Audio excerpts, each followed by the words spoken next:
जी। और बताइए अब। और कोई? बहन जी आपका हो गया? हाँ जी भैया, हो गया।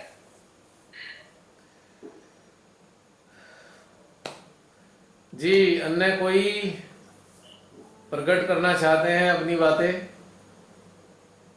जय श्री माता जी भैया। जय श्री माता की गीता बहन। आज का ध्यान बहुत रिकॉर्डिंग स्टॉप्ड। बहुत जैसे जैसे आप बोलते गए परम से कनेक्शन, ऐसा लगा जैसे चेतना बहुत ऊपर तक जा रही है, जाती जा रही है, जाती जा रही है।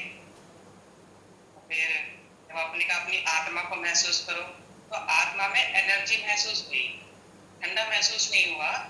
फिर जब आपने बोला कि भी अपने अंतस की गहराई में उतरो, तो मेरे को मेरे सेंट्रल हार्ट से नाभि तक ऐसे लग रहा है जैसे कोई गहरा पाइप सा जा रहा है।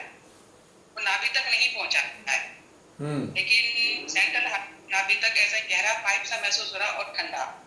हम्म। वो मुझे समझ नहीं आया। बाकी जो ये कि परम से सौंदर्य, ये तो आया समझ में। ये समझ में नहीं आया, ये पूछ रही थी मैं कि ये क्या हुआ। देखिए, पहली बात तो मैं थोड़ा सा करेक्ट करना चाहूँगा कि आत्मा में कोई एनर्जी नहीं होती। आत्मा की अनुभूति से हमारे अच्छा। यंत्र में एनर्जी होती है।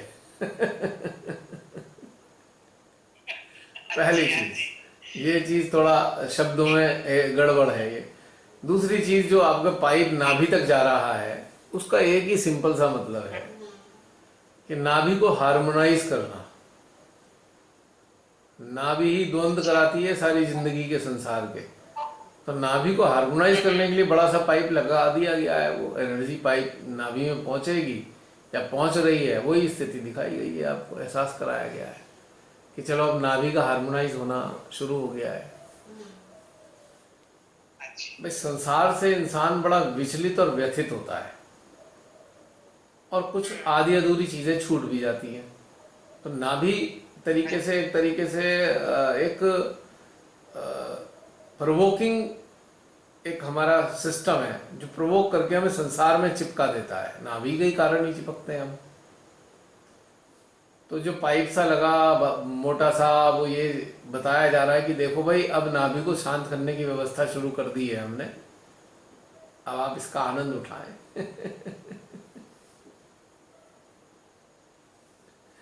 नहीं, अब तो काफी संसार से विचलित बना और इतना है नहीं। अब तो पूरी तरह डिटैच हैं। कोशिश कर रहे हैं, मतलब कोशिश जारी है। फिर भी बहुत सारी अभी फाइलें खुली हुई है ना संसार की।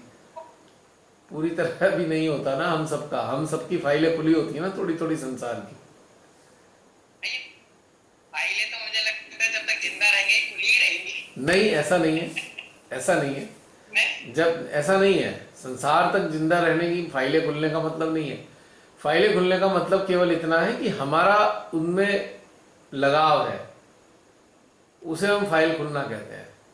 घटनाक्रम फाइल खुलना नहीं है। संसार का जो घटनाक्रम है, वो फाइल खुलना नहीं है। हमारा इन्वॉल्वमेंट है फाइल खुलना, कि अभी किस किस चीज में हमारा इन्वॉल्वमेंट शेष रह गया है। और संसार का जीवन तो हम निर्लिप्त अवस्था में भी जी लेते हैं ना। हाँ जी। ऐसी कोई समस्या नहीं है, लेकिन वो जो थोड़ी थोड़ी लिप्तता होती है ना, उसी एक कारण ये हो रहा है। तो उसी का आपको एक चित्रण दिखाया कि देखो भाई, अभी जो है थोड़ा सा चल रहा है मामला, और आपको ये बताया जा रहा है कि अब आपकी सिस्टम को शांत करने की व्यवस्था की जा रही है, यानी कि नाभि को। ये चीज है। लिप्तता तो थोड़ी बहुत हो ही जाती है जब जिम्मेदारी होती है घर में, घर की, परिवार की। नहीं, ऐसा नहीं है। लिप्तता अलग चीज है, जिम्मेदारी निभाना एक अलग चीज है। आप निर्लिप्त अवस्था में भी जिम्मेदारी निभा सकते हैं, उसमें लिप्त होने की जरूरत हाँ नहीं जी। होती। नहीं, बिल्कुल भी नहीं। ये जब जब आप अंदर से उन्नत होने शुरू होंगे ना, तो लिप्तता नहीं होगी, बस कर्तव्य निष्ठा बनी रहेगी। अब संसार की जिम्मेदारियां तो एक कर्तव्य के अधीन आती हैं, उसमें लिप्त होने का कोई प्रश्न ही नहीं उठता। पर हम अज्ञानता के कारण लिप्त होते हैं। नहीं, अज्ञान मतलब निर्लिप्त तो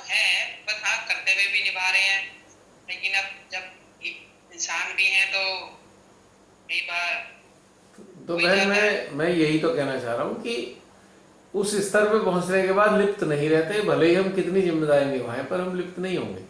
जब एक स्तर आ जाता है अच्छी अवस्था का तो लिप्तता नहीं होती है, केवल एक कर्तव्य निष्ठा रह जाती है।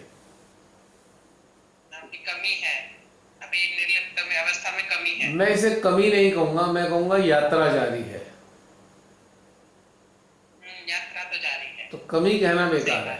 है और कमी कहना उचित है भी नहीं, क्योंकि एक प्रक्रिया से हम गुजर रहे हैं, तो प्रक्रिया में कमी नाम की चीज तो शामिल नहीं है ना, प्रक्रिया है ये। अच्छी। हाँ, तो इसलिए कमी कहना ठीक नहीं है इसके लिए। अब जैसे कमी कहेंगे अपने अंदर अपराध बोध आएगा, एक और समस्या खड़ी हो जाएगी। तो फिर हाँ जी, हाँ जी, अभी कमी यही है। कमी क्यों माने? अब एक छोटा सा बच्चा है, उसने पढ़ना शुरू किया है अभी, अब वो अब सीख रहा है और गलती कर रहा है, तो हम उसे कमी थोड़ी कहेंगे, वो तो सीख ही रहा है ना पढ़ना, कमी की श्रेणी में तो नहीं हाँ आता जी। ना, सीखने की प्रक्रिया में है अभी। कमी उसे हम कैसे डिक्लेयर कर देंगे? कमी तो हम कहेंगे पीएचडी कर लिया है, तब वो गलत सेंटेंस लिख रहा है, तब हम उसे कमी कहेंगे, अभी तो पढ़ रहा है। अभी तो पढ़ाई चालू है। हाँ चलिए, वहाँ इसी तरह सिखाते रहे हाँ, और इसी तरह द्वारा ये ध्यान का आनंद और ये गहराई मिलती रहे। अब कमी की श्रेणी में क्या चीज आती है? अब कमी की श्रेणी में बता रहा हूँ, जो चीजें कमी की श्रेणी में आती हैं। अब हम यात्रा पे अग्रसर हो रहे हैं, हम नित्य नई नई चीजें सीख भी रहे हैं, और जो हम सीख रहे हैं लोगों से शेयर भी कर रहे हैं, बता भी रहे हैं। लोग हमारी बहुत तारीफ कर रहे हैं, और तारीफ का हमें ऐसा चस्का लगा कि हमें अहंकार पैदा हो गया, अब ये कमी है। हमारे कान हमेशा तारीफ ही सुनना चाहते हैं, अब ये कमी पैदा हो गई हमारे अंदर।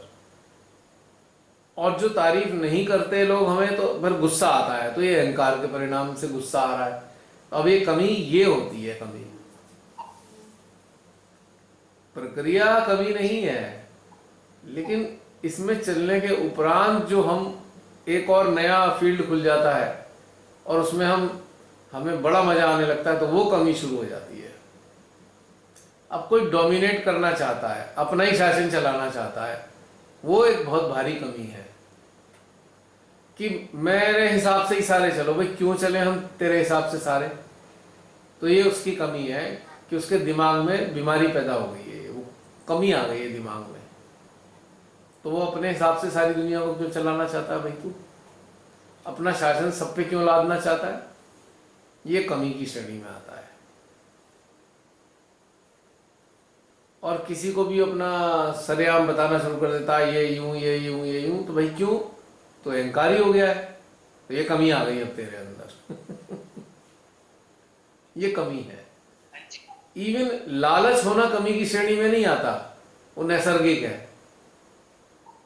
लेकिन अहंकारी होना हमारे हाथ में, अहंकारी हो या ना हो, हम विनम्र हो या अहंकारी हो, ये हमारे हाथ में है।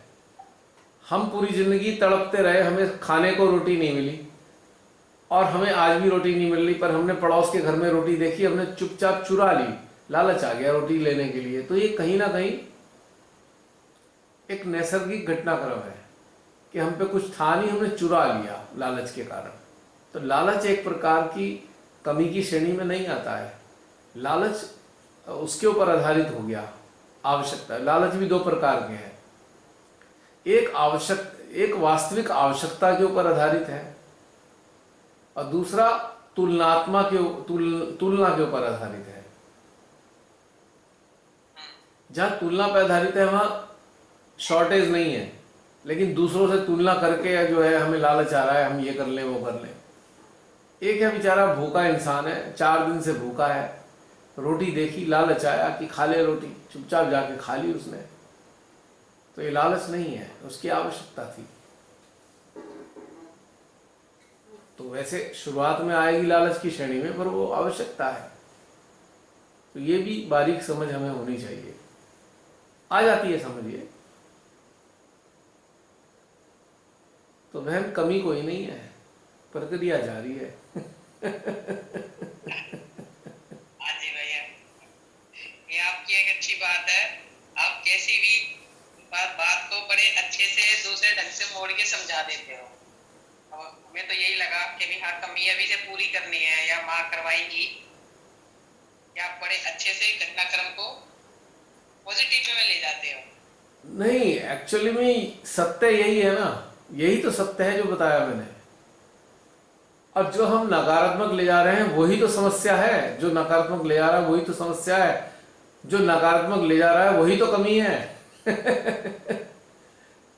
ये इधर सकारात्मक जाना ये नैसर्गिक घटनाक्रम है, वास्तविकता है, लेकिन हम आंकलन कर रहे हैं अपनी बुद्धि से, और कहीं ना कहीं अहंकार है हमारे अंदर।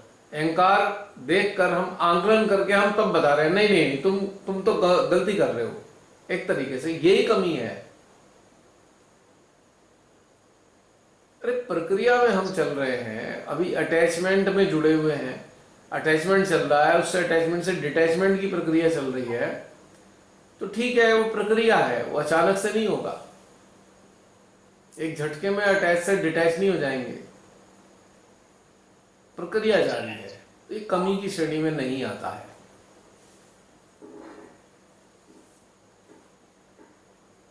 अब जैसे कि आपने मान लीजिए अचार बनाना है, तो आपने आम खरीद लिया, फिर उसे काट लिया और आपने उसे सुखाया अचार डालने के लिए। अचानक बारिश आ गई, तो आपने समेटना शुरू किया एक सिरे से, दूसरे सिरे तक समेटते समेटते कुछ बूंदे इसमें आ गई, तो आप इसे कमी मानोगे कि समेटने की प्रक्रिया में लगने वाला टाइम मानोगे?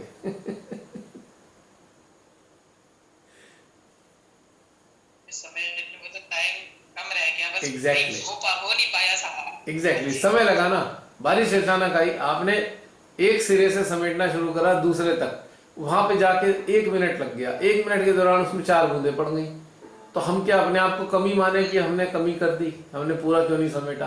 भाई प्रक्रिया में 1 मिनट लगना ही था समेटने की, बिना बारिश के भी समेटे तब भी 1 मिनट लगता। तो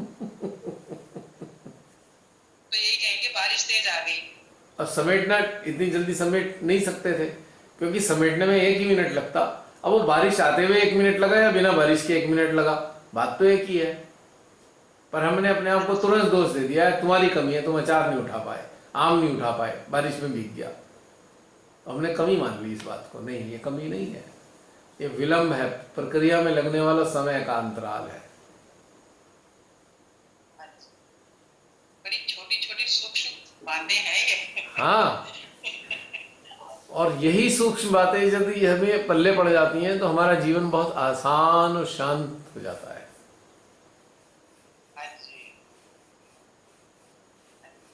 नहीं, सही बात, बिल्कुल। हाँ जी भैया, बिल्कुल सही कह रहे हो। अब एक आ ही जाता है, अगर कुछ काम नहीं हुआ, अरे ये नहीं हुआ, इस वजह से नहीं हुआ, हो जाता तो चलता रहता है, पूरे दिन में हजारों काम होते हैं। भाई करना ही है, वो तो कर्तव्य है, करने ही पड़ेंगे, कोई और नहीं करेगा, हम ही करेंगे। नहीं, जब नहीं होता तो फिर ये लगता है अरे हमसे नहीं हो पाया, तो ये एक आदत बन जाती है। एग्जैक्टली वही आदत शायद है। हाँ, अब बहुत से लोग क्या करेंगे, कोई चीज किसी से सीख ली, अपनी नहीं है, ओरिजिनल नहीं है, किसी से सीख ली हमने, रट्टा मारा या ऐसी कॉपी पेस्ट कर ली अपने जीवन में। अब उसके आधार पे दूसरे को हम कह रहे हैं, जो चीज हमारी है नहीं, हमने अनुभव की नहीं, पर दूसरे से सीखी, उसके आधार पे दूसरे को दोषारोपण कर दिया, तो ये कमी की श्रेणी में आता है।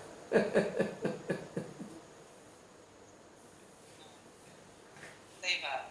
भाई पता तो है नहीं उसका, लेकिन हमने दूसरे से देखा, कॉपी करी और दूसरे पे चिपका दिया कि भाई तू गलत है, तो डिक्लेयर कर दिया यू आर रॉन्ग। अब जैसे कि हमारे बहुत सारे महान सहजी श्री माता जी के लेक्चर खूब अच्छे से रट्टा मार लेते हैं, ठीक है, और लेक्चर के आधार पे आम सहजियों का आंकलन करना शुरू कर देते हैं, तू यूं है, तू यूं है, तू यूं है। भाई आप जो ये कह रहे हो तू यूं है, आपने कितना उतारा श्री माता जी का लेक्चर? अपने अंदर झांक के देखो, तो अपने अंदर तो उतरा है नहीं, लेकिन माँ के लेक्चर के आधार पे दूसरे को दोषारोपित कर दिया तुरंत, तो ये कमी की श्रेणी में आता है कि इस इंसान में कमी है। अगर उसने ये जिज्ञासा रखी होती कि जो माँ ने कहा है मैं अपने अंदर अनुभव करके देखूं, तो वो प्रयास कर रहा है अनुभव करने का, ध्यान अवस्था में जाकर देख रहा है, अपने अंदर चिंतन कर रहा है। तो उसके बाद क्या हुआ कि चलते चलते उससे कोई चीज मिस हो गई, वो किसी चीज को पकड़ नहीं पाया, तो कुछ चीजें उसने पकड़ी और बाकी चीजों के आधार पे जो पकड़ी उसके आधार पे लोगों को बता दिया। अब चूंकि लोगों ने वो वाली चीज पकड़ ली जो उसने नहीं पकड़ी थी, तो लोगों ने कहा नहीं तेरे अंदर एक कमी है, पर वो वास्तव में कमी नहीं है, वो एक प्रक्रिया है पकड़ने की, वो छूट गई उसमें चीज, तो ये कमी की श्रेणी में नहीं आती। लेकिन जिसने रट्टा मार मार के दूसरे को दोषारोपण देना शुरू कर दिया और अपना अपना लापता है अंदर से, तो वो कमी है, उस इंसान में वास्तव में कमी है,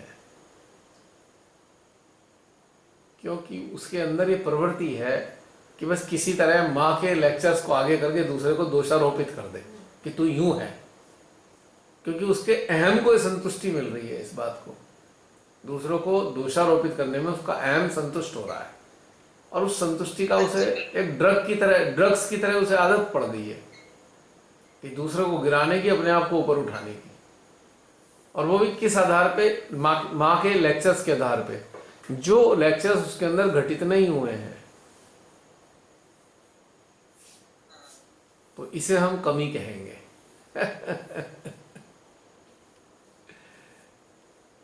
तो जो भी हमारे ऐसे सहजी हैं जो इस यात्रा में पूरी तरीके से कुछ चीज छूट जाती है तो उसे कमी कह देते हैं या अपने आप को दोषारोपित करते हैं, उन्हें अपने आप को दोषारोपित नहीं करना चाहिए, क्योंकि सहज में उतरना एक अभ्यास है, और अभ्यास में 100% सहजता हमेशा नहीं रहती, सजगता कभी कभी मिस भी हो जाती है, या हमारी जो क्षमता होती है हम उसे उतना ही ग्रहण कर पाते हैं। भाई आप 10 किलो वजन उठा सकते हो तो आप 50 किलो कैसे उठाओगे? हाँ जी, ये भी सही बात है। हाँ, बात वही है ना। तो उसे हम कमी की श्रेणी में नहीं कहते, उसे हम क्षमता कहते हैं, और क्षमता में विभिन्नता होना कमी नहीं है।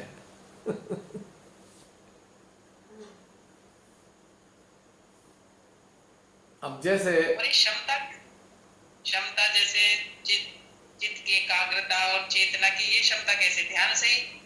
ध्यान के अलावा कोई तरीका नहीं है विकसित होने का। मुझे पता था, इसलिए मैंने पहले ही आंसर दे दिया। हाँ, क्योंकि ध्यान क्या है? ध्यान क्या है? परमात्मा का सानिध्य। तो परमात्मा के सानिध्य में ही तो हम पुष्ट हो सकते हैं। अब जैसे कोई कहे मुझे शरीर को पुष्ट करना है, तो भाई भोजन लेना ही पड़ेगा ना विभिन्न प्रकार का। बिना भोजन के पुष्ट कैसे होगा शरीर? खाली एक्सरसाइज करने से पुष्ट नहीं होगा, भोजन भी होना चाहिए शामिल। भोजन, उचित भोजन होगा और एक्सरसाइज होगी तब जाके पुष्ट होगा। तो इसी प्रकार से ध्यान का घटनाक्रम एक एक्सरसाइज की तरह है, और परमात्मा की उपस्थिति एक भोजन की तरह है। तो भोजन के साथ साथ एक्सरसाइज करने से शरीर ठीक होगा, बिना भोजन के तो नहीं हो सकता, चाहे कितनी एक्सरसाइज कर लो।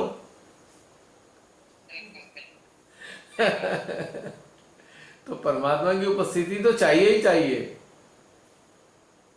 तो परमात्मा की उपस्थिति के कारण ही हमारे चेतना विकसित हो सकती है, यानी कि पुष्ट हो सकती है। अब बहुत से सहजी जो है बस अपना रात दिन क्लियरिंग में लगे रहते हैं, अब परमात्मा बेचारे आते भी हैं, अपनी प्रेजेंस देते भी हैं, पर वो उनको एक्नॉलेज नहीं करते, बस लगे रहते हैं अपनी क्लियरिंग में। तो पूरी जिंदगी 20 साल तक क्लियरिंग ही करते रहते हैं, पुष्टि नहीं हो पाते उनका सिस्टम, क्योंकि परमात्मा की प्रेजेंस से जो उन्हें पाना था उन्होंने तो लिया ही नहीं उनसे,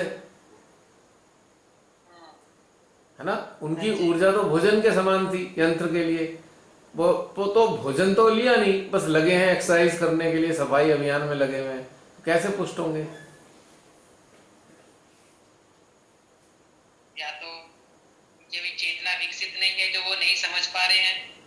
हाँ डेफिनेटली, या समझने की इच्छा नहीं रखते, बस सोचते हैं यही ठीक है। हाँ जी, ये बात भी है। बस माँ ने यही बताया हुआ, क्लियरिंग और ये हैंडलिंग, उसी में लगे रहते हैं। हाँ जी। अब ये अगर धारणा बना ली कि यही ठीक है तो ये एक कमी है। ये प्रक्रिया हाँ नहीं जी। है।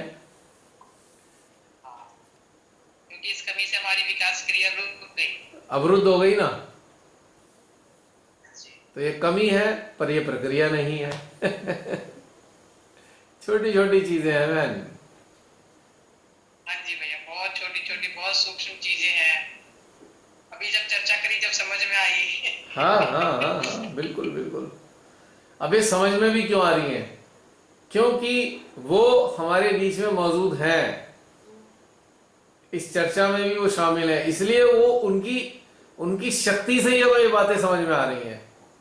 अगर आप उनको हटा दो हाँ और जी, खालिश चर्चा करो तो कुछ पल्ले नहीं पड़ने का। बिल्कुल। अभी हम मेडिटेटिव स्टेट में हैं और हम उनकी अनुभूति हाँ करते हुए जी, बातचीत कर रहे हैं, तो उनकी उपस्थिति, उनकी जो ऊर्जा है, उनके कारण हमारी ये समझदानियां जो है उन्नत हो रही हैं। बिल्कुल। और उनकी उपस्थिति के कारण हमारी ज्ञानेंद्रियां विकसित हो रही हैं, हाँ जी, तभी हम समझ पा रहे हैं।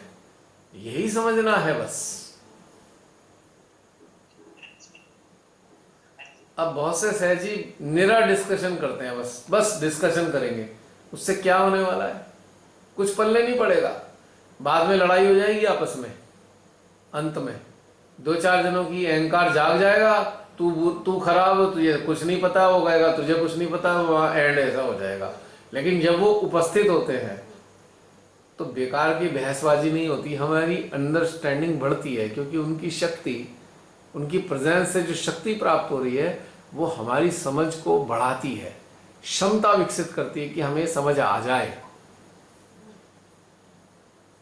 ये डिफरेंस है। एक हमारे यहाँ पे फेसबुक पे ना एक सहज डिस्कशन ग्रुप है। अरे बाप रे, वो तो ऐसी किटकिट किटकिट करते रहते हैं, मतलब इतनी किटकिट करते हैं तो मुझे तो ऐसा लगता है जैसे चूहे जो है कपड़ा कुतरते हैं ना, जब चूहा का काम कुतरना है, हर समय कुतरते ही रहते हैं कुछ ना कुछ, तो ऐसा लगता है वो डिस्कशन ग्रुप। हर बात में घिस घिस घिस घिस शुरू हो जाएगी उनकी। उन्हें इससे ध्यान व्यान से कोई लेना देना नहीं है, वो सारे इंटेलिजेंट लोग हैं, इंटेलेक्ट वाले, और उसी के आधार पे अपने किच किच किच किच किच किच करते रहते हैं और किसी को नहीं छोड़ते, और आपस में भी भिड़ जाते हैं। फिर एंड में पता लगा किसी एक इंसान को लेकर 6 जनों ने डिस्कशन शुरू किया।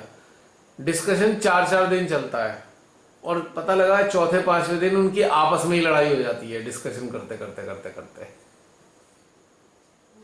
अपने आप को सही साबित करने के चक्कर में मैं सही, मैं सही।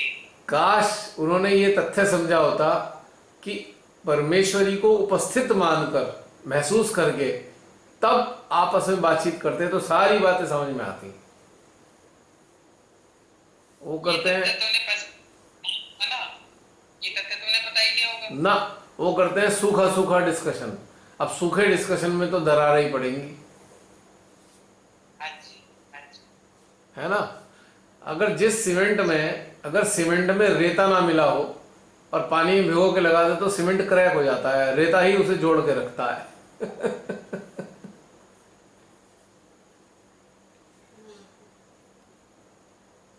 तो ये जैसे ध्यान में अनुभव ना हो तो सब ऊपरी ऊपरी बातें, बेकार बातें हैं। बिल्कुल, वो जो डिस्कशन है वो आर्गुमेंट में कन्वर्ट हो जाता है बिना मां की उपस्थिति के। और जब मां की उपस्थिति के बिना डिस्कशन होता है तो सबके अहंकार रूपी नाग जाग जाते हैं। जो सोए होते हैं नाग जाग गए अहंकार रूपी, अब एक दूसरे को ही डसना शुरू कर दिया उन्होंने।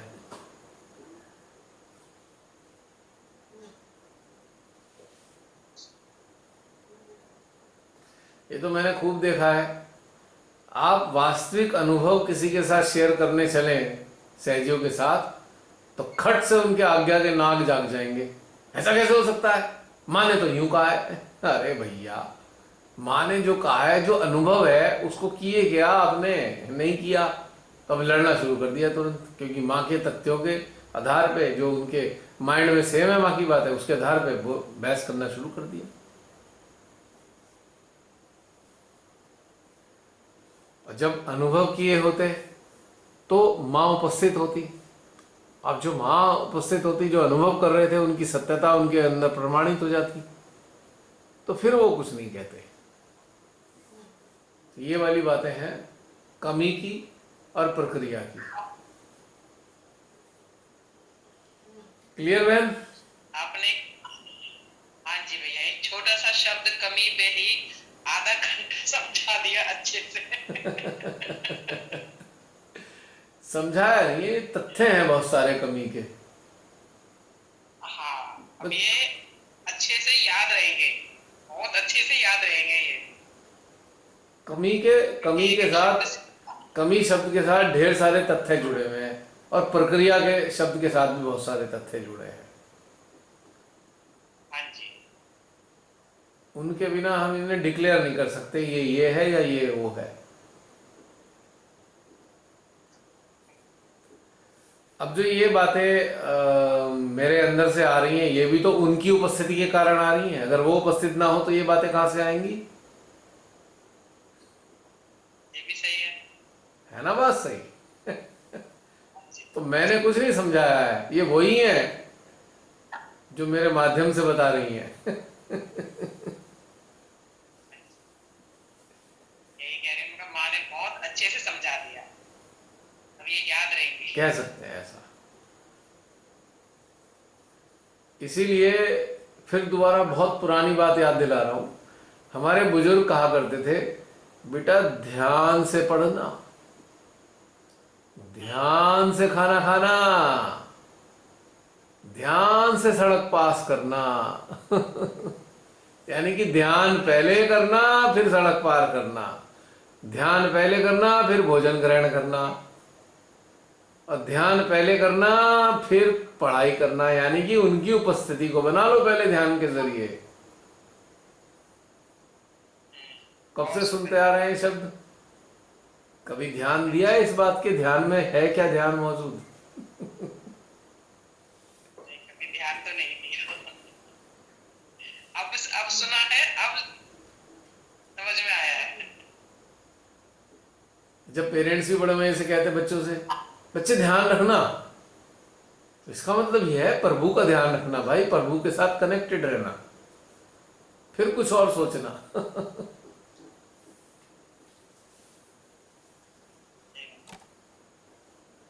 और वो कहते हैं भाई वो बोल रहा है इंसान, उसे ध्यान से सुनो, यानी कि ध्यान की अवस्था में सुनो। इसका मतलब यह है ध्यान से बोलना, क्योंकि ध्यान से बोलोगे यानी कि ध्यान के साथ बोलोगे, तो यानी कि प्रभु के साथ बोलोगे, तो गलत नहीं बोलोगे, सही निकलेगा। ध्यान से खाना, गलत चीज ना चली जाए। यानी कि अगर ध्यानस्थ अवस्था में भोजन करोगे तो आपको पता लग जाएगा कि आपने जो ग्रास लिया है उसमें खराबी तो नहीं है, कचरा तो नहीं आ गया। तो हमारे जिंदगी के हर पहलू में ध्यान पहले से ही मौजूद है, और कब से हम सुनते आ रहे हैं, पर हमने इस पे ध्यान ही कभी नहीं दिया।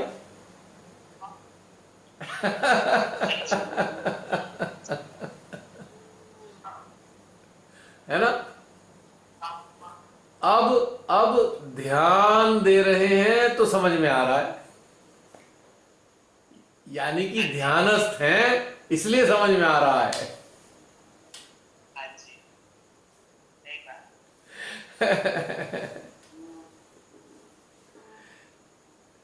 इतनी मजेदार है ना शब्दों का एक संसार। बिल्कुल। लेकिन ये शब्द नहीं है मात्र, शब्दों के रूप में पूरे पूरे घटनाक्रम है यदि समझे तो। हाँ,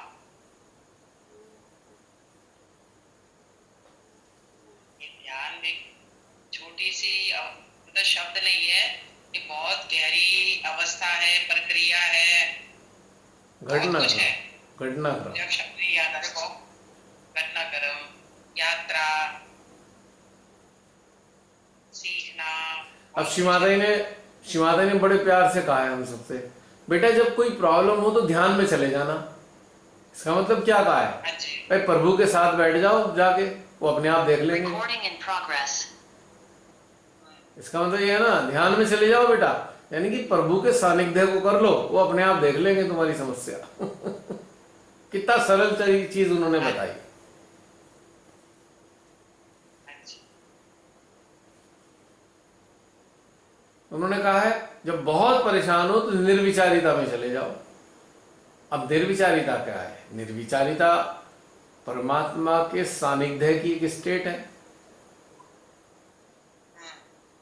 तो वो अपने आप देख लेंगे आपकी परेशानी का क्या करना है। फिर उन्होंने कहा निर्विचारिता एक कला है, किला है जिसमें परिंदा भी पर नहीं मार सकता। यानी कि निर्विचारिता परमात्मा का संरक्षण है। और जब आप परमात्मा के संरक्षण में हो तो फिर आपका कौन बुरा कर सकता है, बिगाड़ सकता है आपका? कितनी सिंपल सिंपल बातें हैं। पर चूंकि सहजी ध्यान में नहीं थे तो ये बातें, सरल बातें समझ में नहीं आई।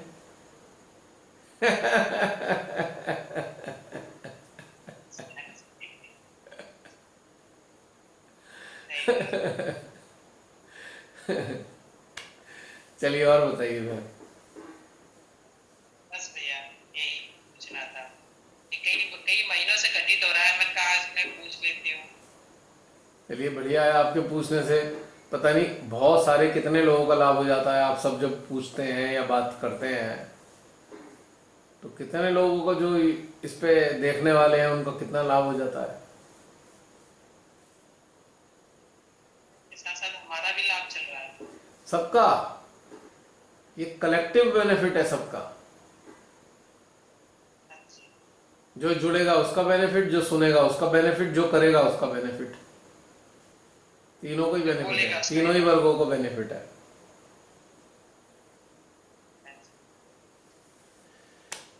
चलिए और बताइए अन्य कोई। जय श्री माता जी भैया। जय श्री माता जी।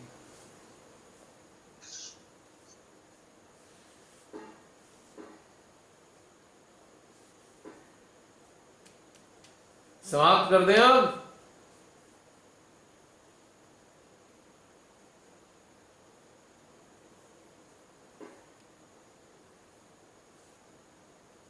कोई बोल ही नहीं रहा। हाँ भैया जैसा आपने बताया ना कि जितनी भी कंडीशनिंग है वो संस्कारों की श्रेणी में आती है। हाँ तभी मेरे को लगता था कि ये कुसंस्कार होते, तो फिर कुसंस्कार क्या है? इंसान के भीतर के विकार उस श्रेणी में आते हैं। कुसंस्कार और सुसंस्कार ये भी मनुष्य के द्वारा बनाए गए हैं।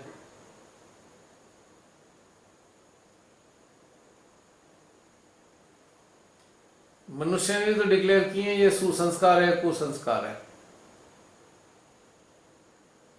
अब जैसे हमारे बड़े बुजुर्गों ने कहा बेटा 4 बजे उठो, माँ ने भी कहा है बेटा 4 बजे उठ के ध्यान करो, ठीक है, ओके। अब किस स्थिति की बात है?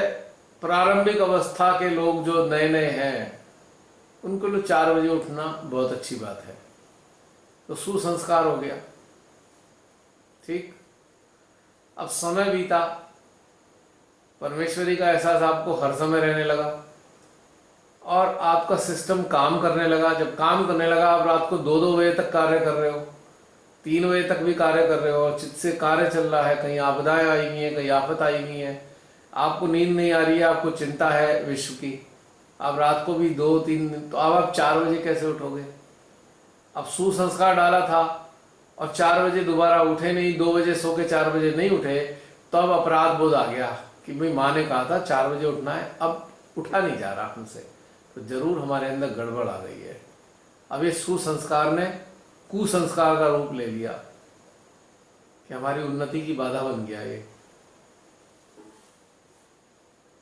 अभी ऑनलाइन ध्यान चल रहा है, रात्रि के 1:10 हो गए हैं। क्या कल सुबह अगर हम 2 बजे भी सोएंगे तो 4 बजे उठ जाएंगे हम लोग? लेकिन यदि हमने बाकी के 6 दिन 4 बजे उठने की आदत डाल ली है, और अगर आदत डल गई है बहुत अच्छी बात है, और 4 बजे आज नहीं उठेंगे तो 100% ये आएगा भाई तूने आज मिस कर दिया, गिल्ट कॉन्शियस आ जाएगा। तो अच्छा खासा संस्कार भी बाधा बन गया।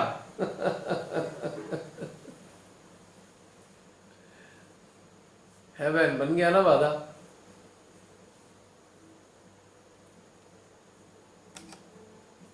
मन हावी हो गया ना उस विचार पर। मैंने बहुत से सहजियों को ये कहते सुना है, जो सुबह 4 बजे उठ के ध्यान में नहीं बैठता वो राक्षस है। अब बताइए, अब हम लोगों से उठा नहीं जाएगा, हम लोग राक्षस में परिवर्तित हो गए क्या? तो बन गया ना सुसंस्कार कुसंस्कार में।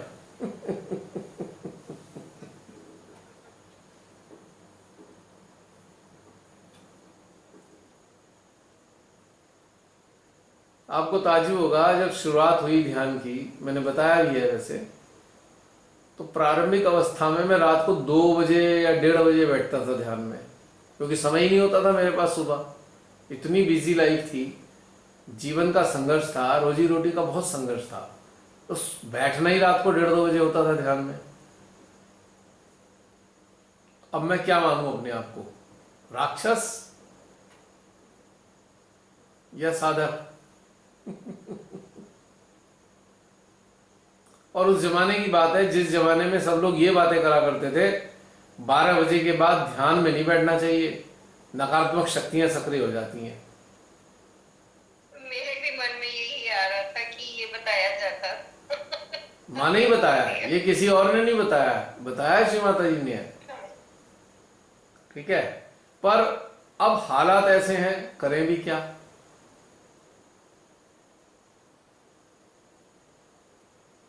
तो बताइए क्या माना जाए? तो अब ये संस्कार बन गए ना, कुछ सुन के बनते हैं, कुछ देख के बनते हैं, कुछ पढ़ के बनते हैं, और कुछ आचरण में ला के बनते हैं। वो चारों अवस्था में संस्कार बन जाते हैं, और फिर ये संस्कार ही हमारी बाधा बन जाते हैं आने वाले टाइम में।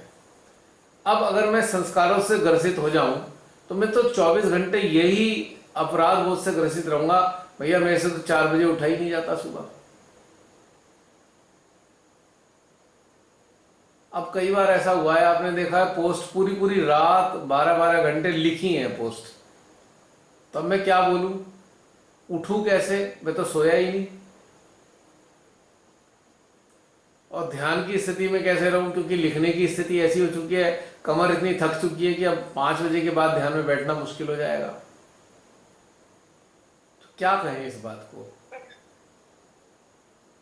हम तो जानते हैं ना कि आप परम के साथ। नहीं, बात ये नहीं कह रहा, ये आपने जो प्रश्न किया उसका जवाब दे रहा हूं कि इस प्रकार से हमारे संस्कार कुसंस्कार में परिवर्तित हो जाते हैं, और कुसंस्कार सुसंस्कार में परिवर्तित हो जाते हैं। अब मेरे कुसंस्कार है, रात को 2 बजे बैठना कुसंस्कार है, पर मां प्रसन्न हो गई, ऊर्जा देने लगी, तो ये सुसंस्कार बन गया। कब कु से सु और सु से कु में परिवर्तित हो जाए कोई नहीं जानता। तो इन झंझटों में पड़े ही क्यों? हमारा एक ही लक्ष्य होना चाहिए, मां आदि शक्ति के साथ कनेक्टेड हो जाओ।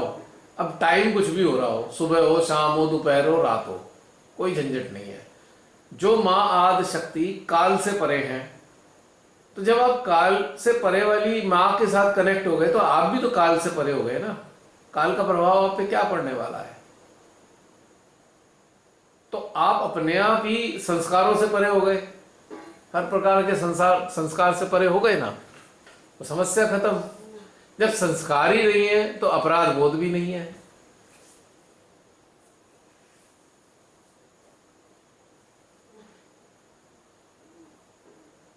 और जब अपराध बोध नहीं है तो हृदय आनंदित है, गदगद है, झंझट ही कोई नहीं, खुशी रहेगा आदमी हमेशा। संस्कारों के कारण ही तो दुखी है वो। और हजारों किस्म के संस्कार पड़ते रहते हैं हमारे जीवन में।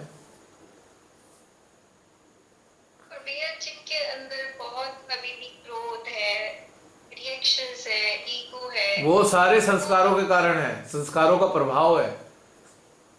वो भी संस्कार होता है। 100%। अब कोई हमारे साथ जुड़ा, हम उसके साथ रहने लगे, हमें बड़ा अच्छा लगने लगा, तो एक संस्कार तैयार हो गया कि उसके साथ रहना बड़ा अच्छा है, संस्कार तैयार हो गया। अब कुछ समय बाद उसे जाना पड़ गया, अब आदमी चिढ़ रहा है, खुंदक खाए जा रहा है, कर तो कुछ सकता नहीं, पर अंदर क्रोध आया हुआ है, आक्रोश आया हुआ है, क्योंकि उसका तो संस्कार पड़ गया उसके साथ रहने का, अब वो उपलब्ध नहीं है।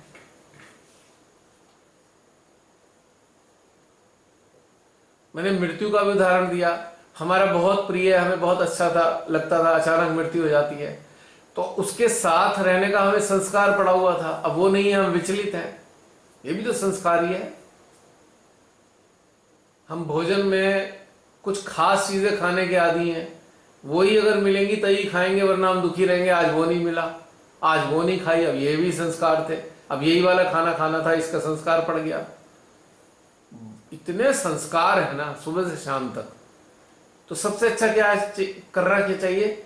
तोड़ते रहो, हर चीज तोड़ो, हर चीज तोड़ दो, किसी की आदत मत डालो, ये खाना है, कल को वो खाना है, कल को यहाँ जाना है, कल को वहां जाना है, किसी चीज की परिपाटी मत बनाइए, कोई सिस्टम मत बनाइए, तो आप संस्कार मुक्त रहेंगे।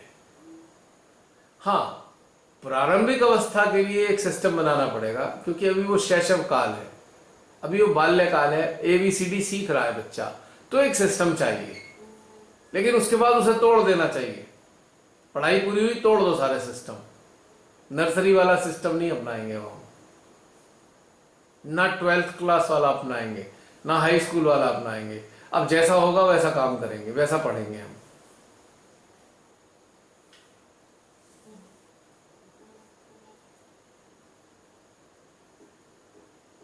अब सहजियों के पूरे पूरे परिवार सहज में होते हैं, बहुत से सहजियों के पूरे परिवार सहज में है, हर जगह साथ ही जाएंगे, बड़ा अच्छा लगता है, पूरा परिवार सहज में साथ जा रहा है, बहुत अच्छा लगता है, पूजा में साथ जा रहा है, यहाँ जा रहा है। अब ये भी एक संस्कार पड़ गया, जब भी कोई प्रोग्राम होगा तो सबको कोशिश करें कि सभी साथ चलें। अगर 2-4 जन नहीं जा रहे अब दुखी हो जाएंगे, हाय वो नहीं जा रहा इस बार, हाय उसकी पूजा मिस हो गई। अब ये भी संस्कार के कारण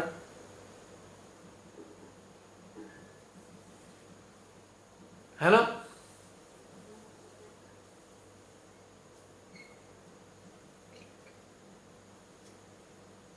अगर एक प्रकार से अगर मैं ये कहूं, बहुत आसान चीज बताने जा रहा हूं, हमारे सांसारिक जीवन में अगर हमें कोई चीज अच्छी लगने लगी है तो सचेत हो जाइए, भाई संस्कार का पदार्पण हो रहा है।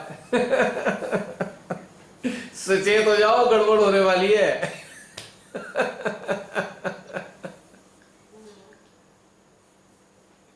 आने वाले समय में इसी कारण से दुखी हो गए आप।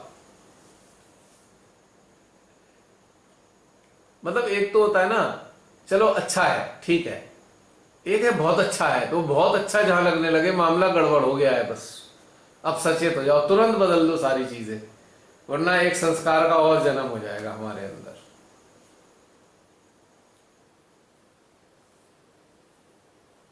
ये एक बहुत छोटी सी सूत्र है।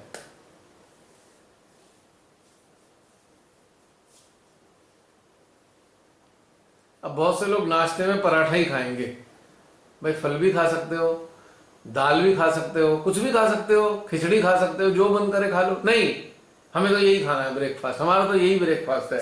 अब पड़ गया ना संस्कार। अब खान पान के संस्कार शरीर को बड़े झेलने पड़ते हैं। शरीर में है 33 करोड़ सेल, और 33 करोड़ सेल्स का टेम्परामेंट थोड़ा थोड़ा डिफरेंट है एक दूसरे से, और हम इसे एक सही खाना देते हैं हमेशा, खाना बदलते ही नहीं हम, संस्कार डाल लिए वही वाला खाना खाना है, तो बेचारा शरीर का बेड़ा गर्क हो जाता है, क्योंकि वो तो विभिन्नता से परिपूर्ण है शरीर के अंग प्रत्यंग, हम उसे एक ही प्रकार का भोजन दिए जा रहे हैं लगातार, बदलते ही नहीं। तो ये भी संस्कारों के कारण बीमार होता है इंसान।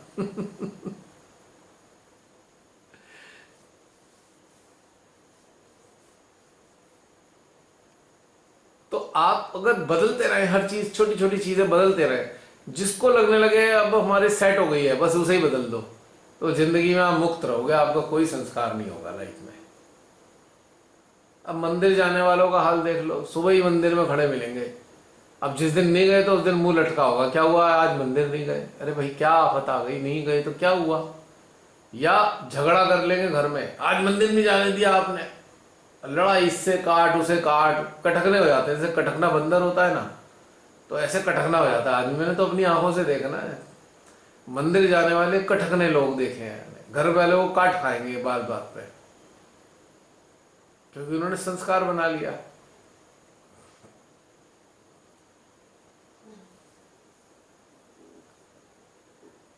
तो इससे ऊपर उठने के लिए we should keep on changing again and again, we should keep on changing. कोई फिक्सेशन नहीं करना चाहिए, कोई फिक्स नहीं। अब जैसे कुछ दिन पहले हमने आपसे कहा, हम सबसे, भाई 2-3 घंटे कर लें, खाली बंद कर दें 12:30 तक, नहीं, मैंने पूछा आप सबका मन लेने के लिए, पर हकीकत क्या है, अगर हमने कोई भी फिक्स कर दिया तो फिर एक संस्कार डल गया। जैसे ही ये होगा 12, 12:30, 12:15 बजे घड़ी देखने शुरू कर देंगे, अच्छा 12:30 बजे बंद होने वाला है। अब संस्कार के कारण क्या हुआ, ध्यान से चित हट गया, टाइम में आ गया। और अगर हमने ये सिस्टम रखा हुआ है, अच्छा जब तक चलेगा चल जाएगा, तो कोई संस्कार नहीं है इसका, अपने फ्लो पे चलता है ये, इसका कोई मतलब फिक्ट, हमारे इस ध्यान का कोई संस्कार नहीं है। पता नहीं किस किस टॉपिक पे बात हो जाती है, कौन सी चीज चल जाती है, मालूम ही नहीं है, ना मुझे मालूम ना आप लोगों को मालूम। मजे की बात यह है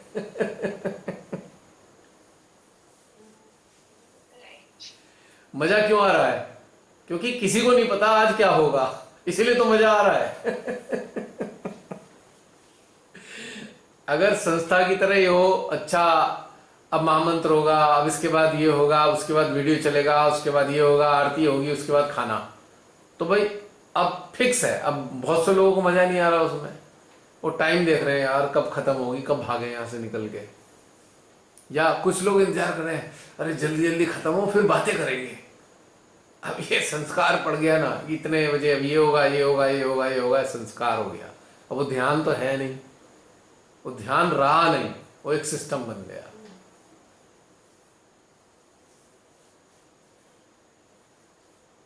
अब यहां पे क्या हो रहा है, जिसके माध्यम से होना है उसे नहीं पता, जो लोग यहां मौजूद हैं किसी को ये नहीं पता होंगे कौन लोग मौजूद, कौन होगा, कौन कब तक रहेगा, किसी को कुछ नहीं पता, कोई संस्कार नहीं, कोई सिस्टम नहीं बना हुआ, तो इसलिए इसमें मजा आता है।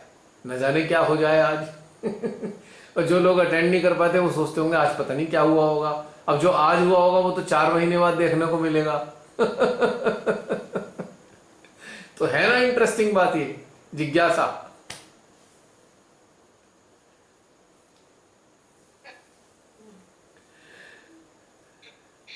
तो बहन जी देखा कितने प्रकार के संस्कार होते हैं हमारे जीवन में,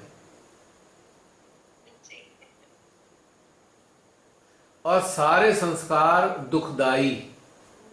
एक समय के बाद संस्कार वैसे बुरे नहीं प्रारंभिक अवस्था के लिए, संस्कारों की एक्सपायरी होती है, एक्सपायरी डेट के बाद संस्कार का इस्तेमाल किया तो आपको कचरा कर देगा ध्यान का ध्यान में स्थिर करने के लिए एक संस्कार डाला हमने, इतनी देर ये करना है, इतनी देर ये करना है, ठीक है, ओके। अब उसकी एक्सपायरी कब हो जानी चाहिए, जब आपके सिस्टम में ऊर्जा आनी शुरू हो जाए, शस्त्रार हार्ट में, तो वो एक्सपायर हो गया, उस संस्कार को डस्टबिन में डाल दो, तब तो रहोगे आप सुखी। वरना पता लगा 20 साल तक भी वही संस्कार है, तो ध्यान में वहीं के वहीं, जब 20 साल पहले थे ध्यान में भी उतनी ही तरक्की है, 20 साल बाद भी वही स्थिति है हमारी। आज हमारी एक बहन ने फेसबुक पे प्रश्न किया, बड़ी हंसी आई मुझे, कि भैया सहस्त्रार पे बहुत अच्छे वाइब्रेशन आते हैं, कुंडलिमा महसूस होती है हमें, तो क्या हम ऐसी अवस्था में कवच ले लें। अरे बहना, ऐसी स्थिति में तो कवच की आवश्यकता ही नहीं है, यही तो कवच है पर वो कवच लेने की आदत पड़ी हुई है, पता नहीं 15 या 20 साल से, तो शंका हो गई कि कुंडली शस्त्रार पे फिर भी कवच ले लें क्या। हालांकि उन्होंने उत्तर खुद ही दे दिया था कि शायद नहीं है क्या जरूरत कवच लेने की, पर उनका प्रश्न भी इस कारण आया कि संस्कार पड़े हुए हैं कवच लेने के। और हमने संस्कार पहले दिन ही तोड़ दिए। माँ कवच ववच तो हम लेंगे नहीं, अब आपके बच्चे हैं, अपना मानो तो देख लेना, हमारा नहीं हो तो छोड़ देना, हमें क्या झंझट, हम कोई पालेंगे नहीं। अपना मानोगे तो अपने आप सुरक्षा प्रदान करोगे, अगर आप अपना हमें मानते ही नहीं तो हम कवच लगा के भी क्या करेंगे।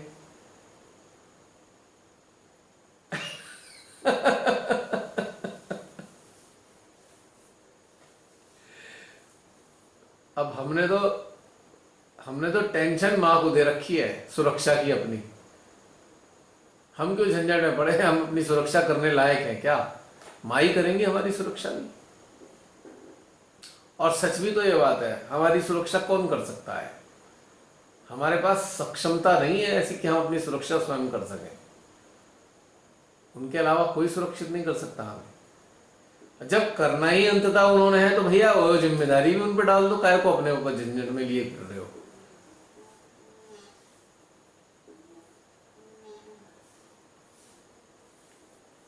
हमने तो एक बात उनकी बानी, सीधी सच्ची बात उन्होंने कही थी, बेटा अपने अंदर उतरो, अपने को जानो, बस हम तो वही कर रहे हैं आज तक। हमें बाकी बात समझ में ज़्यादा नहीं आई, केवल एक बात समझ में आई, अपने अंदर उतरना है। या ये कहें कि एक तरीके से मेरा यही संस्कार है कि अपने अंदर उतरना है। आप इन्हें कह सकते हैं मैं इस सारे संस्कार से बाधित हूँ कि मुझे अपने अंदर ही उतरना है, अपने को जानना है। कह सकते हैं आप ये संस्कार है, पर ये संस्कार नुकसानदायक नहीं है, ये उन्नति में बाधा नहीं है, बल्कि उन्नति में सहायक है ये।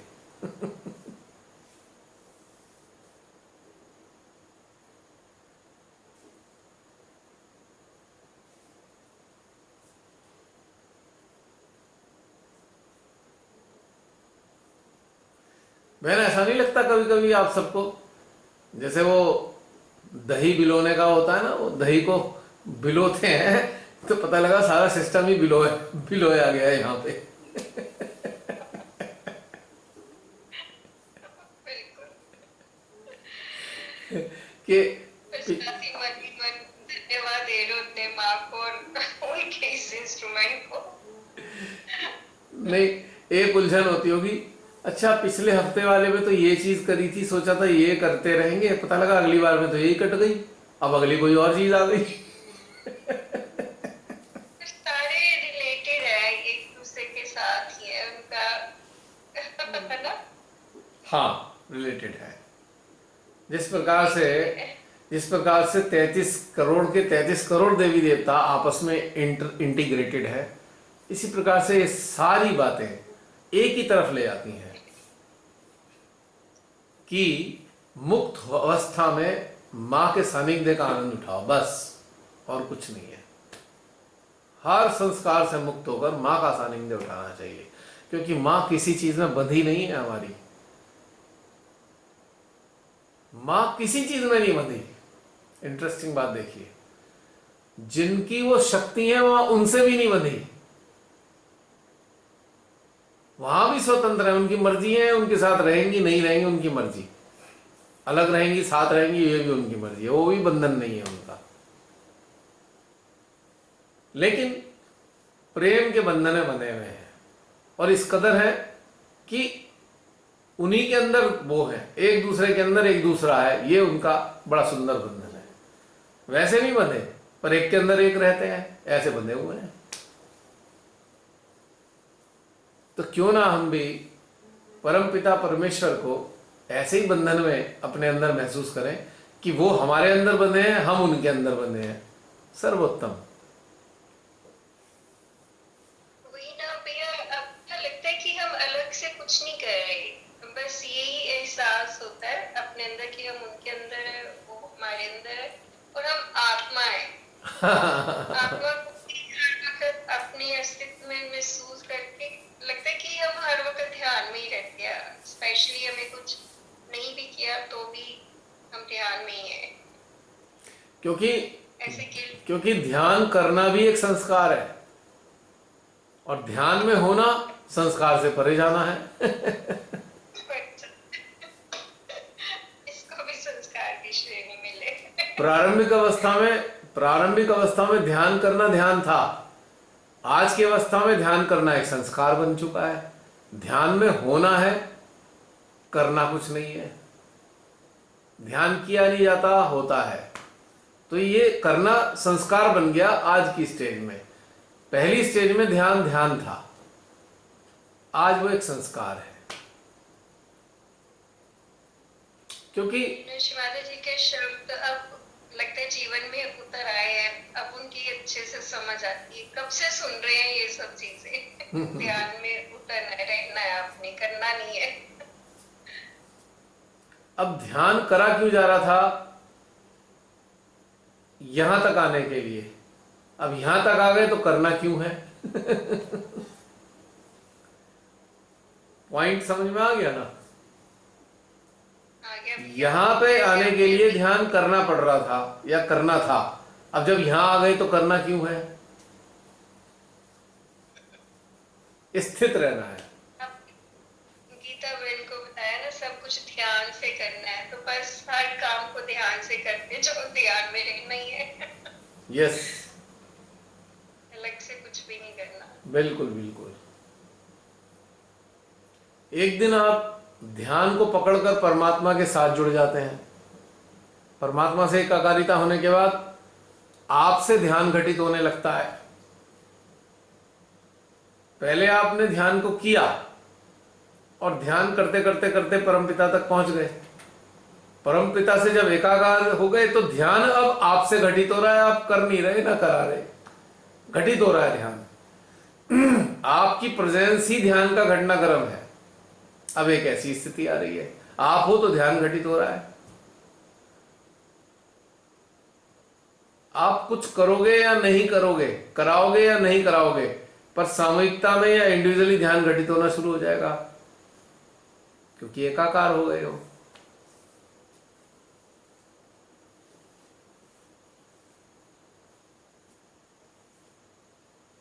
है ना कितनी सुंदर बात समझने के लिए।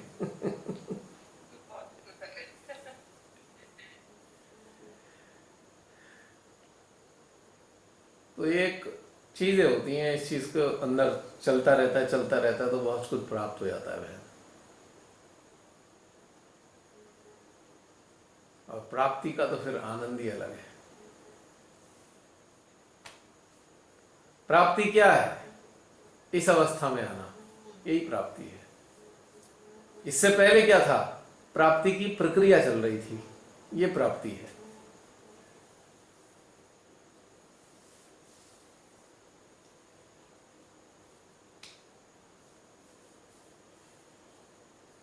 है ना इंटरेस्टिंग? ये यात्रा ही बहुत इंटरेस्टिंग है। नदी हिमालय के हृदय से नदी फूटी, चलती गई चलती गई चलती गई, फाइनली कहां गई? सागर में समा गई। अब सागर में जब समा गई तो अब चले क्यों नदी? अब क्यों वहां से फूटती भी नजर आएगी? वो तो समा गई, अब सागर हो गई।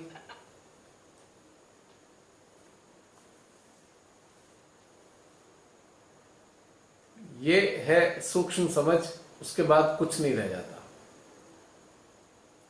बहुत अच्छी एग्जाम्पल दी आपने। जब तक चल रही है तो देख रही है, यहां से गुजर रही हूं, वहां से गुजर रही हूं, ये आया वो आया, अब ये आ गया, अब ये शहर आया, अब दूसरा शहर आया, अब रेगिस्तान आया, जंगल आया, शमशान आया, वो देख रही है। लेकिन जब समा गई तो सब खत्म हो गया। अब उसे ये देखना नहीं पड़ रहा क्या आ रहा है, सागर है कि रेगिस्तान है, क्योंकि वो तो वहां समा गई। अब बाद में क्या होगा? सूर्योदय होगा, फिर वाष्पीकृत होगी वो, फिर सागर के हृदय पे जमेगी, फिर उसके बाद पिघलेगी, फिर नदी बनेगी, फिर सागर में समाएगी, फिर ये प्रक्रिया चल रही है।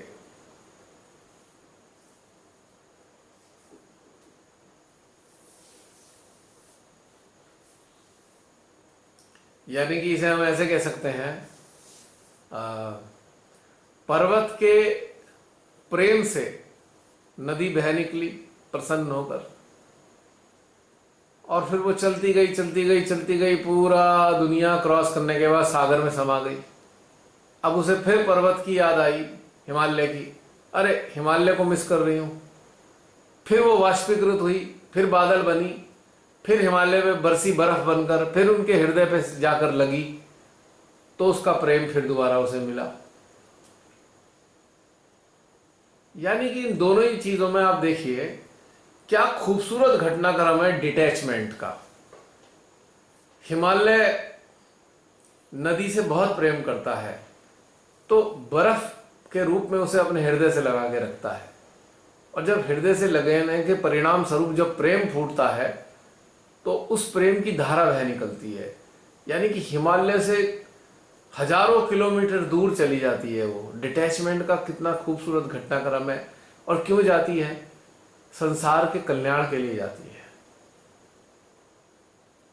और जब संसार का कल्याण का कार्य वो कर्तव्य पूरा कर लेती है, फिर वो वाष्पीकृत होती है, फिर बर्फ बनकर फिर उसके हृदय से लग जाती है। तो इस प्रेम में कितना अनूठा डिटैचमेंट है कि साथ है भी और साथ नहीं भी।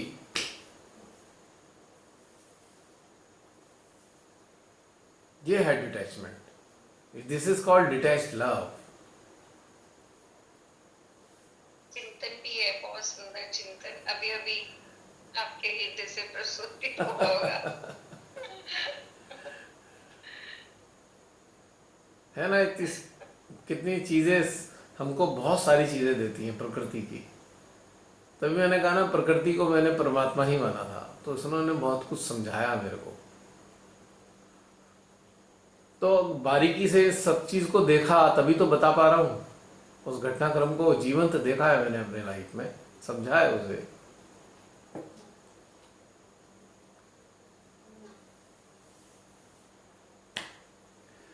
तो इसलिए बस आप आसपास भीतर की चीजों को बस आप ऑब्जर्व कीजिए, अपने आप आत्मज्ञान फूटेगा।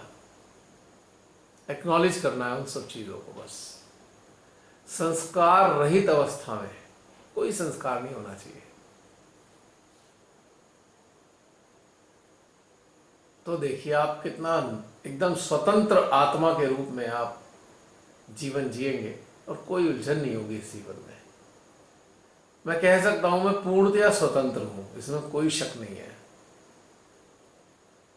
किसी चीज से बंधा हुआ नहीं हुआ जीवन की, ना अच्छे से ना बुरे से, ना भलाई से ना अच्छाई से, ना मान से ना अपमान से, ना ऊंच से ना नीच से, ना अमीरी से ना गरीबी से, किसी चीज से बंधा हुआ नहीं।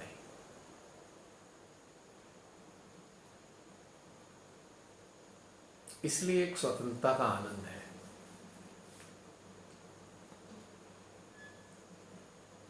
और इस अवस्था में मृत्यु को जब प्राप्त होगा, तो फिर मुझे काय को किसी चीज में फंसना है? पूरा करने के लिए क्या, पूरा करने के लिए मुझे संसार में जन्म लेना पड़ेगा? जो हम सब ने संसार में जन्म लिया, अभी वर्तमान जीवन में जो जी रहे हैं हम, शायद कुछ छूटा हुआ था, उसे पूरा करना था, इसलिए जन्म लिया। अब किस लिए जन्म लेना? पूरा हो गया। अब अगर वो जन्म लेना होगा तो अब तो केवल और केवल परमपिता परमेश्वरी या परम माता के मर्जी से आएंगे, कुछ असाइनमेंट के आधार पे। अपने लिए क्यों जन्म लेंगे खाम खा? तो मानव को चिंतन करना चाहिए सुबह से रात तक मैं किस किस संस्कार में बना हूं। चलो उसी संस्कार की कटाई शुरू कर दें। जैसे गेहूं की कटाई होती है ना, जब ये बालें बड़ी हो जाती हैं तो कटाई शुरू हो जाती है उनकी। तो जब संस्कार बढ़ने लगे तो काट डालो उन्हें, क्योंकि ये ज्यादा बढ़ गए तो फिर समस्या खड़ी कर देंगे।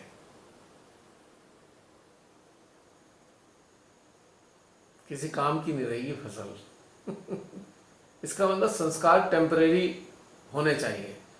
किसी विशेष कार्य के लिए संस्कार डालो और जब पूरा हो जाए उसे काट दो, खत्म करो, संस्कार पूरे खत्म हो गए।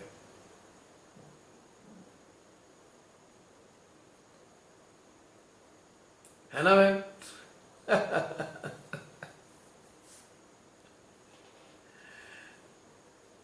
बहुत से लोग कहते हैं जी, वो शादी विवाह का टाइम होता है ना, तो कई बार बात कर रहे होते हैं जी हमारा बच्चा बड़ा संस्कारी है, तो मैं सुनता हूँ ये हंसी आती है। मैंने कहा ले भाई, इसका तो हो गया जीवन दुखदाई। बहुत संस्कारी है तो बहुत दुख आने वाले इसके जीवन में। इससे तो संस्कारी से तो नालायक भले, क्योंकि उनका कोई संस्कार नहीं होता, वो रास्ता निकाल लेते हैं अपनी जिंदगी का।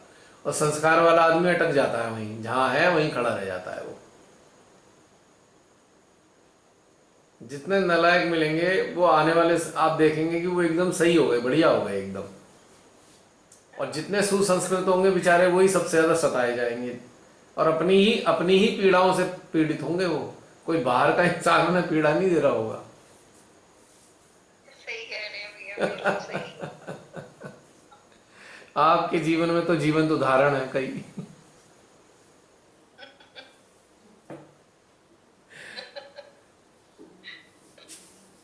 सही कह रहे हैं। क्योंकि जो चीज बांध दी बस उसी के साथ वो। अब आप चलते हुए रास्ते में पैदल चल रहे हैं, आप 50 किलो का बोझा रस्सी से बांध ले अपने पैर में, तो भाई चलेंगे कैसे? तो बोझा और संस्कार एक ही बराबर है।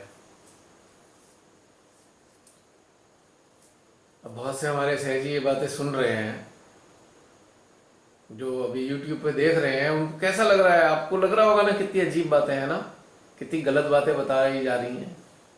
जरा चिंतन करके देखिएगा, कहाँ खड़े हैं? क्या किसी संस्कार के ऊपर तो नहीं खड़े हुए? तो समझ में आएंगी मेरी बातें।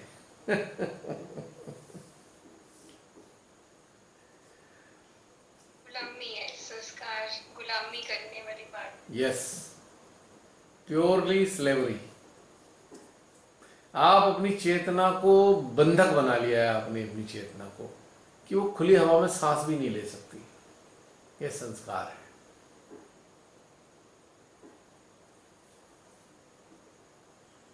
अगर मानव को अपने जीवन में घुटन महसूस हो तो तुरंत समझ लेना कि किसी संस्कार से आप बंध गए हो, वरना घुटन ना आती।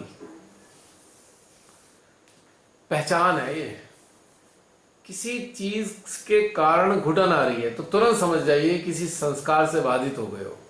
तोड़ दो, काट दो उसको, एकदम मजा आ जाएगा, स्वतंत्रता महसूस करेंगे। और घुटन वाले क्षण बहुत बार आते हैं जीवन में।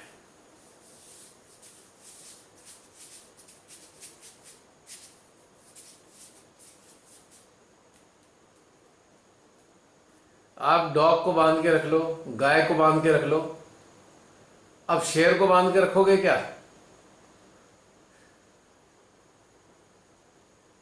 शेर को बांधा नहीं जा सकता। क्यों?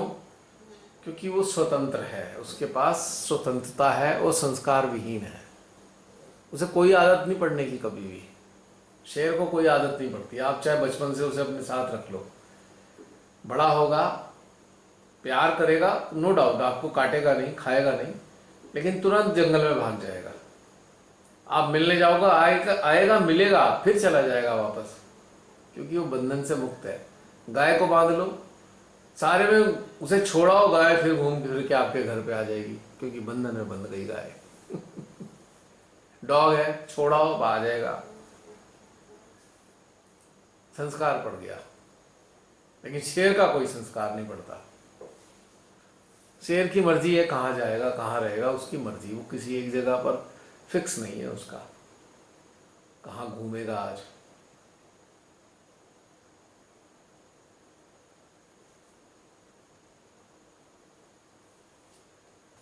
और शेर क्या है? एक पूर्ण जागृत मानव, वो शेर है। वो किसी संस्कार में नहीं बनता। बनता कौन है? जिसके अंदर जागृति नहीं है। गुलाम कौन बनता है? जिससे स्वतंत्रता का एहसास नहीं। स्वतंत्र कौन है? जो गुलाम बनाया नहीं जा सकता।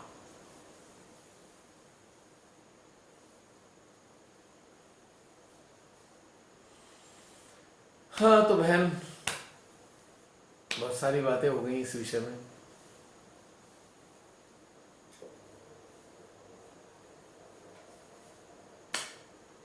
समाप्त करें क्या? करना ही पड़ेगा, कोई बोल ही नहीं रहा। और क्या पता सब लोग योग निद्रा का आनंद ले रहे हो। नहीं नहीं, है नहीं, बता दिया।